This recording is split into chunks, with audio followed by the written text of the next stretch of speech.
السلام عليكم ورحمة الله وبركاته. walaalay waan salaamaya waxaan jeenay waxaan walaalay maanta waxaan qaadanaynaa same word syllable markaste ayanu qaadanaynaa oo syllable stress mararka qaarkood marka ficilka ereyga ficilka uu yahay iyo markuu yahay maxaa yiraahdaa nounka waxa way akhriskiisa xoogaa kala duwan yahay ma fahamtay qaarkoodna si aad bay u kala duwan yihiin qaarna saas ma aha markaste walaalay marka insha Allah kaas ayanu baranaynaa hadda la yiraahdo maanta insha Allah noun ay leeyihiin ficil bay leeyihiin waa laba eray markasta two syllable syllable waa dhawaaqa markasta dhawaaqa marka waa kaas insha Allah kaas ayaan baranayna hadda la walaalaya bal aan aragnaa for example insha Allah it's the same word waa eraygii waa isla eraygii ma fahantay marka insha Allah aan aragno halkan maxaad aragtay kaysi marka ku dhaw waa laba eray waa kana qaybtani iyo qaybta markaad akhrinaysaa kaas kala jabaya markaste pre and there is sent marka wuxuu noqonayaa marka sidee loo akhrinayaa present and this is present and this waa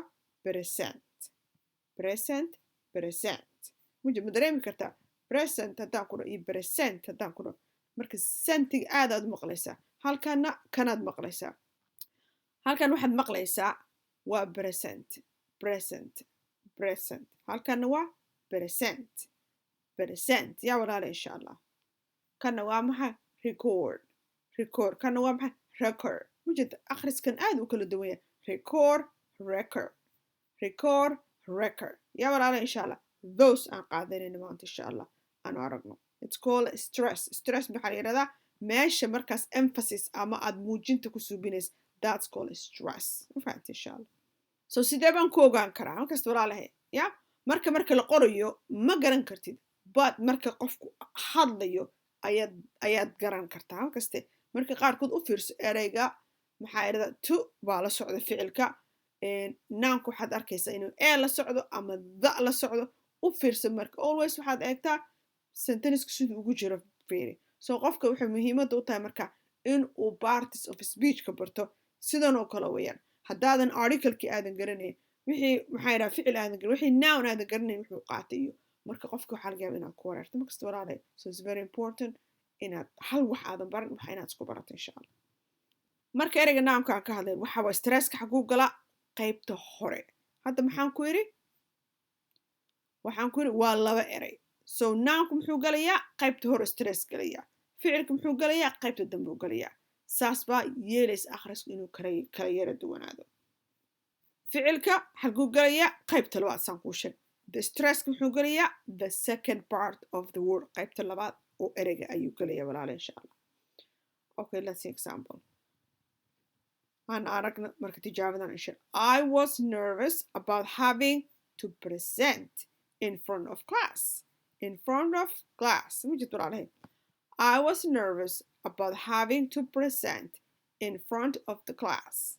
Because I was nervous about having anigu maxaan ahaa having inaan ahaado to present inaan ahaa qof aniga present gareyn damin soo jeedinaya macnaha soo jeedin marka wixii markaas aan ardada u soo jeedinay intee ardada glass kortooda so it's very nervous ahaa marka waxaad arkaa to present marka waxaan muujinayaa eragan sent baa carabkayga muujinaya markaas so markaynu ficilyan see ku ogaada bal fiiriya aniga was maxaan ahaa nervous qof ayaan about maxaan ku ahaa having actionkii awe to present this is the action kan muxuu ahaa the be weeyaan oo past ah is just waxaan ahaa there's no action here but to present that's the action saasaa wada ogaanaysaa to present mujeda this is the action so this is maadaama action yahay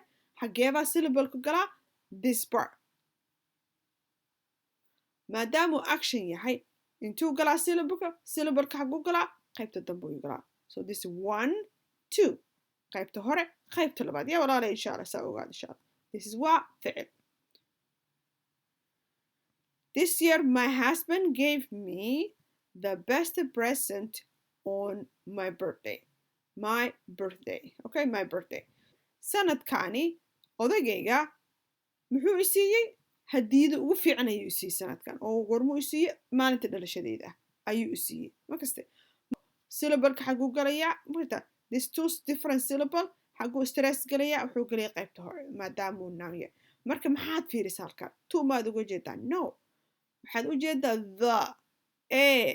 the an markaad maxaad arkaysaa inuu noun soo xigo the best present ya walaalahay insha allah u fiiri insha allah so halkan haddaan fiirin where is the ficilkii me ficilku waa gave this is the ficil not this one yeah halkan haddaa fiiriso ficilkii aaway this is the ficil saasa walaalay ku ogaanaya okay this year my husband gave me the best present on my birthday okay walaalay aan aragno another one the teacher didn't record the lesson the teacher didn't record the lesson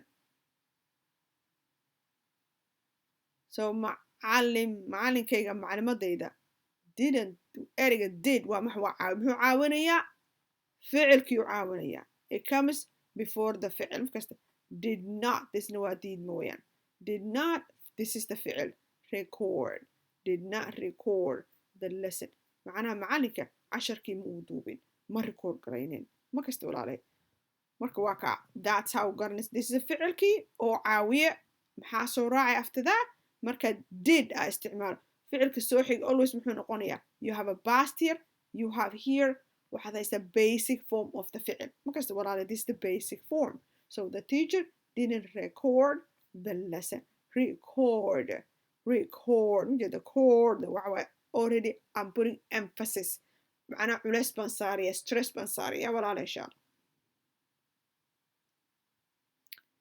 the runner broke all the records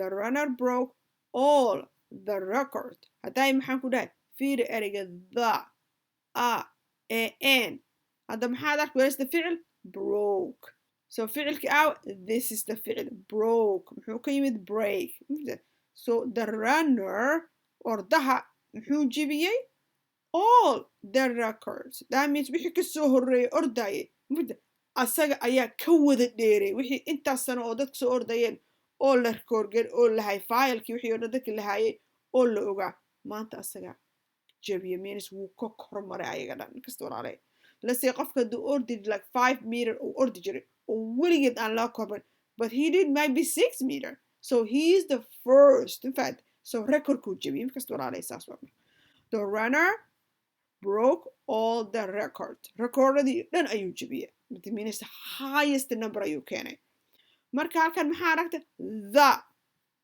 records yeah record that's a name yeah records but so halkan fiiri ficilkii aawe right here the subjectigi ficilkii markasta walaalay so this is the noun yeah this is the noun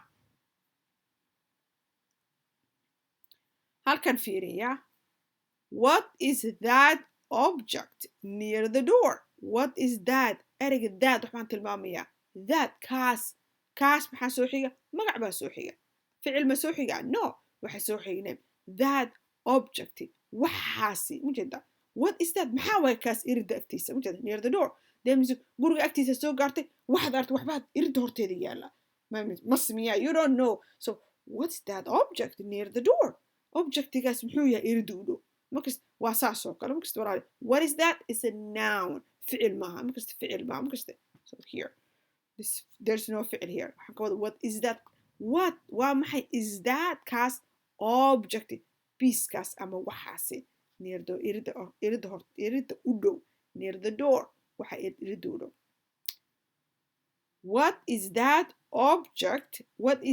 object near the door waa maxay objectigaasi ama shaygaasi ama waxaasi irida u dhow waa maxay so maxaan ku dhahay hadaaye fiiriya the hadda maxaan arkaysa that tilmaam waay kaas marka kaas markaan ku dhaho maxaa soo xigaya noun magac baa soo xiga so this is waa maxay waa magac weeyaan waa magac walaala insha allah halkan you should object to the decision if it's not mutual. You should object. You should waa maxay caawiye maxaa soo xiga ficil. This is the ficil. You should object. Object means inaad diidid to the decisionka ama go-aanka if it's not mutual. hadduu decisionka ha yeel haddaan mid uun ahayn labada qof ay isu raaceen mafaad qof aad soo jeedin laakiin hadday labada la isu raaceen iska diid waa saas oo kale. So this is waa maxay waa ficilkii. So halkan maxaad aragtaa caawiya. This is caawiya weeyaan markasta walaalay. So this is the ficil halkan walaalay ogaada insha allah ya. halkan it was $10 for the parking permit. Parking permit. It was $10 for the parking permit. halkan haddaa fiirso parking permit hadday saa isu raacaan kan muxuu noqonayaa adjective. kan muxuu noqonayaa noun magac weeyaan. sidaa aawadeed waad ogaan. Also maxaad arki kartaa the mujeda ereyga the parking permit. So that will tell you inuu yahay magac inuu yahay walaalaya for the parking permit. Parking permit. Yeah walaala insha Allah. So this is verb B. This is the verb B. So halkan waa maxay $10 for the parking permit.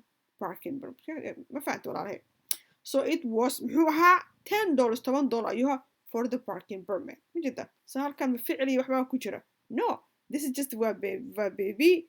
This is verb B, which is not an action verb. muxuu yahay waa waxa weeyaan state verb. We call state verb ahaasho. It was wuxuu ahaa baan ku dhahay $10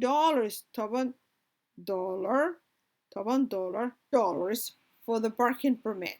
So halkan wuxuu ahaa $10 mujeda the parking permit. Parking permit waxaa laga wadaa markaad baabuurka aad meelaha baarka aad dhigatid sometimes meel waxaa jirta lacag la dhiibo. So you can buy ticketka baa saaraysaa markaste. So ticketkaas muxuu ahaa wuu $10 ayuu ahaa. $10 ayuu ahaa walaalaya. halkan my teacher does not permit anyone to enter the class during the exam. My teacher does not permit. the permit. So this is waa maxay waa caawiya does not permit. So this is ficil weeyaan ya. anyone qof to enter inuu galo the class during the exam. So waqtiga examka socdo macalinkayga macalimadayda ma ogolo inuu qof classka soo galo. So halkan waxa weeyaan you can see ficilkii wuxuu yahay inuu ficil yahay. See subjectigii this caawiyihii diidmadii this the ficil taa meesha ku jira walaalaya insha allah. halkan marka labadan haddaa u fiiriso yaa walaa labadan haddaa u fiiriso kana waa ficilkii kana waana ficilkan akhriyo. I graduate this week. This is ficilkii waxaa qalin jabinaya this week. She is a graduate. Yeah, iyadu waa qof maxay tahay qof qalin jabi ayay tahay. She is a graduate. markasta qof qalin jabi ayay tahay. So halkan soo ma garta walaala insha Allah. marka waa saas oo kale I graduate and she is a graduate. I graduate. This is the ficil waay. She is a graduate. eeda waa dareemaysaa maxaa soo xiga noun baa soo xiga. yaa walaala insha Allah. Now let's read more. yaa walaala insha Allah. This waa nounkii and this waa ficilkii. yaa walaala insha Allah. kan ugu horeey waa produce and this waa produce.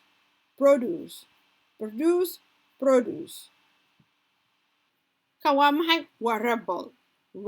So halkaas uu kala jabiya. kanna waa ma rebel. this was halkaas uu kala jabiya rebel. halkan waa maxay conflict.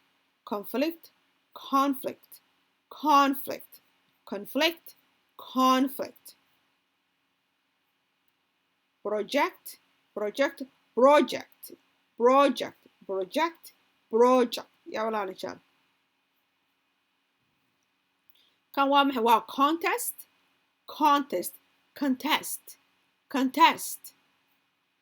this waa maxay finance.